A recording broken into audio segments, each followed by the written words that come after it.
చక్కని మాటలను బట్టి ప్రభువుని స్తుతిస్తున్నాను.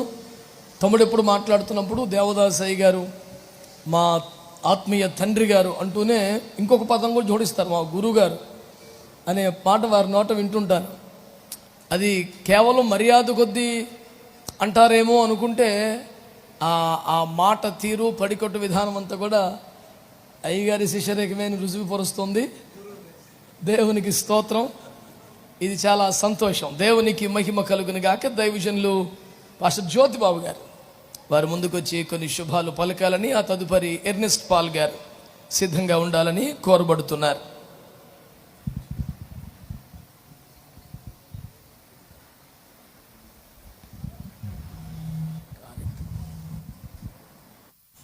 Praise the lord. అందరూ చేతులెత్తి యేసయ్యకు ఒక మంచి స్తోత్రం చేద్దాం. హల్లెలూయా, హల్లెలూయా. సమస్త మహిమ ఘనత ప్రభావములు ఘనుడైన యేసుక్రీస్తు పరిశుద్ధ నామమునకు కలుగునుగాక. హెడ్మోన్ మినిస్ట్రీస్ హల్లెలూయా ప్రార్థన మందిర ప్రతిష్టారాధనలో పాలు పొందడానికి కృప చూపిన దేవదేవునికి స్తోత్రాలు అర్పిస్తూ అభిషక్తులు దైవజనులు జెఫెన్నే శాస్త్రయ్య గారు, వేదిక మీద ఉన్నటువంటి అభిషక్తులైన దైవజనులందరికీ, కూడి వచ్చిన దేవుని బిడ్డలు దైవ సేవకులందరికీ యేసయ్య నామములో వందనాలు. ముఖ్యంగా దైవ సేవకులు పాస్టర్ అబ్రహాం గారు, వారి ప్రియమైన కుటుంబం ద్వారా ప్రభు జరిగిస్తున్న ఈ పరిచర్యలను బట్టి మనమందరం ఒకసారి చేతులు ఎత్తి యేసయ్యకు స్తోత్రం చేద్దాం. హల్లెలూయా, హల్లెలూయా. అందరు రెండు చేతులు పైకెత్తి హల్లెలూయా ప్రార్థన మందులో ఒక గంభీరమైన హల్లెలూయా చెబుదాం. హల్లెలూయా. మనం ఇక్కడికి వచ్చినప్పుడు నేను ఒక విషయాన్ని గమనించానండి. చాలా విషయాలు మనం నేర్చుకోవచ్చు. ఈరోజు ఎన్నో నేర్చుకోవడానికి మనం కూర్చున్నాం. నేను నేర్చుకోవడానికి వచ్చాను. దైవజనులు పాస్టర్ అబ్రహాం గారు వారి పరిచర్య చాలా స్ఫూర్తిదాయకంగా వచ్చిన మాకందరికీ కూడా ఎంతో ఈ కడవరి కాలంలో కుటుంబాన్ని యాజక కుటుంబంగా బిడ్డలను ప్రభు కొరకు ఎలా నడిపించాలి అనే ఒక మాదిరిని దైవజనుల ద్వారా నేర్చుకుంటున్నాం. ప్రభు వారికి అనుగ్రహించిన కుమార్తెలు ఈరోజు అనేక ప్రాంతాల్లో దేవుని నామాన్ని స్తుతిస్తుంటే దైవజనులు తెలియచేసినట్లుగా కేవలం పాటలు పాడడానికి మాత్రం కాదు, wherever they come, wherever they stand, దేవుని సన్నిధిని వారు తీసుకుని వస్తున్నటువంటి దేవుని బిడ్డలుగా ప్రభు వారిని చేశారు. కాబట్టి సిస్టర్స్ని బట్టి నేను దేవుని స్తుతిస్తున్నాను. ఈ పాంప్లెట్ ఒక మాదిరి అని అయ్యగా జెఫెన్నే శాస్త్రయ్య గారు చెప్పినట్లే నేను దాన్ని చూసినప్పుడు ఈరోజు డేట్ 26వ తారీఖు అండి. ఈ సంవత్సరం 26వ సంవత్సరం 2026. పేపర్లో వేసిన దైవజనుల ఫొటోస్ అన్నీ 26 అండి. మరి ఏ కారణం చేత నాకు తెలియదు కానీ 26 మంది దైవ సేవకుల ఫొటోస్ ఉన్నాయి. 26th date and 26th year. అందుకే ఒక 5 మాటలు 26 గురించి చెప్తాను. బైబిల్ గ్రంథంలో ఆదికాండం 1వ అధ్యాయం 26వ వచనం చూడక్కర్లేదు. ఫస్ట్ టైం మనకు అంటే 1వ వచనంలోనే కనబడుతుంది ఎలోహిం త్రియేక దేవుని గురించి. కానీ మన స్వరూపమందు మన పోలిక అని త్రియేక దేవుని గురించి యొక్క సంపూర్ణమైనటువంటి ఒక నిర్ధారణ దొరికే వచనం 26వ వచనం. నేను నమ్ముతున్నాను ఈ మందిరము వచ్చిన ప్రజలను దేవుని స్వరూపములోనికి, క్రీస్తు యేసు స్వరూపం నడిపించే దేవాలయముగా ప్రభువు చేయునుగాక. ఆదికాండం 26వ అధ్యాయం మోతబడిన అబ్రహాము చేసిన బావులు క్లోజ్ అయినప్పుడు తిరిగి త్రవ్వబడిన ఇస్సాకు తిరిగి త్రవ్వించగా సమృద్ధి నీళ్లు దొరికినట్లు ఎప్పుడో పూర్వకాలం ముందు మరుగున పడినటువంటి వాక్యోపదేశాలు, అపోస్తులిక ఉపదేశాలు మరలా ఈ మందిరంలోనికి ఎవరు వస్తారో వారందరూ కూడా దేవుని వాక్యోపదేశంలోనికి వస్తురుగాక. అది ఆదికాండం 26వ అధ్యాయం అయితే, నిర్గమకాండం 26వ అధ్యాయం ఏమో మనకు తెలుసు 25, 26 ప్రత్యక్ష గుడారమును కూర్చున్నటువంటి నిర్మాణ నమూనా దేవుడిస్తారు.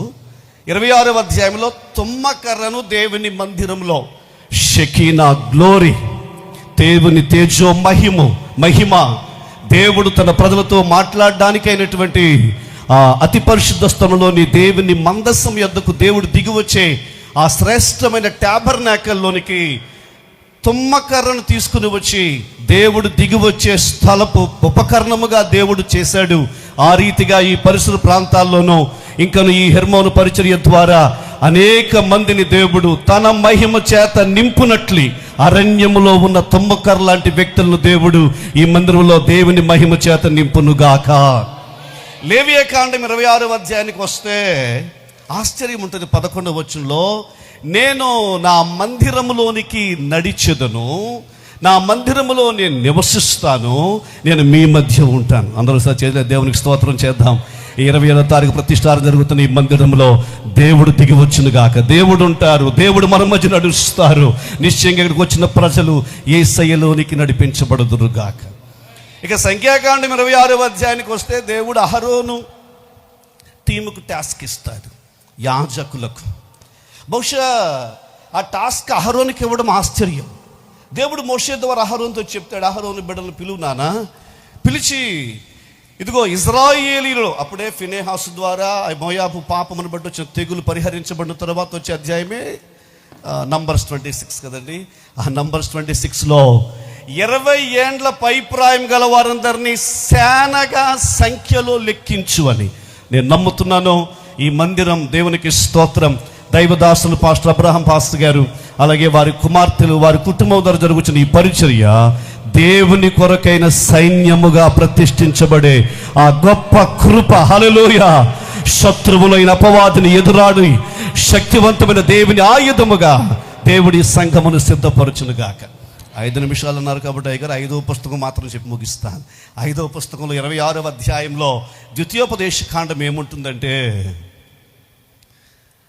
ద్వితీయోపదేశ కాండం 26:2 అనుకుంటా, మీ ప్రథమ ఫలములను, మీ ప్రతిష్టార్పణలను నా మందిరములోనికి తీసుకుని వచ్చి మీరు ఆశీర్వదించబడండి అని ఉంటుంది. సో ఈ మందిరం దేవుని సంధికి వచ్చే బిడ్డలందరూ ఇహమందు ఆర్థికమైన ఆశీర్వాదాలతో నింపబడ్డానికి, సత్క్రియలను, పరలోక ధనమును సంపాదించుకోవడానికి దేవునికి అర్పణలు అర్పిద్దాం.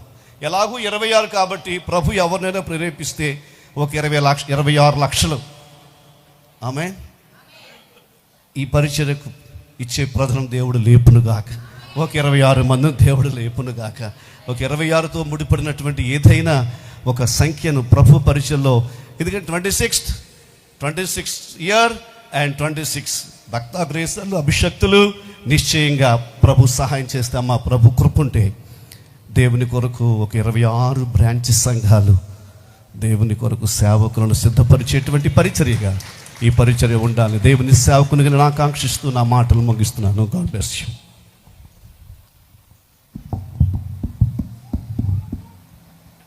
ఈ 26లో ఇంత ఉందని మాకు తెలీదు.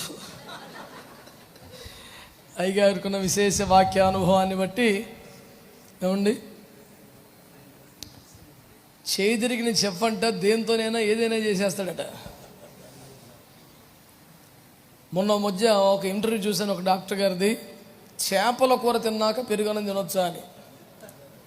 అది యాసిడ్ అయిపోద్దంటే కదా, విషం అయిపోద్దంటే కదా ఆయన చెప్పాడు. అది అపోహ. తినే దాంట్లో తినేదైనా కలిపేయచ్చని, ఏమీ అవ్వదని. అలాంటి ఆరోగ్యకరమైన ఆహార పదార్థాలే భూమి మీద ఉన్నాయి. అయ్యగారికి ఉన్న వాక్యపు దృక్కోణం భిన్నం, విశేషం. వారికి ప్రత్యేక వందనాలు. ఎర్నెస్ట్ పాల్ గారు లేరా అండి? ఆల్రైట్. దేవుని సేవకులేరా, మన మధ్యలో దైవజనులు, మరి చెన్నై ప్రాంతం నుంచి మనం వచ్చినటువంటి జాన్ బాబు గారు కూడా కొన్ని మాటలు శుభాకాంక్షలుగా తెలియచేయాలని కోరుతున్నారు. ఆ తర్వాత ప్రధానమైన కార్యక్రమంలోకి వెళ్ళిపోదాం. ఒక ప్రత్యేకమైన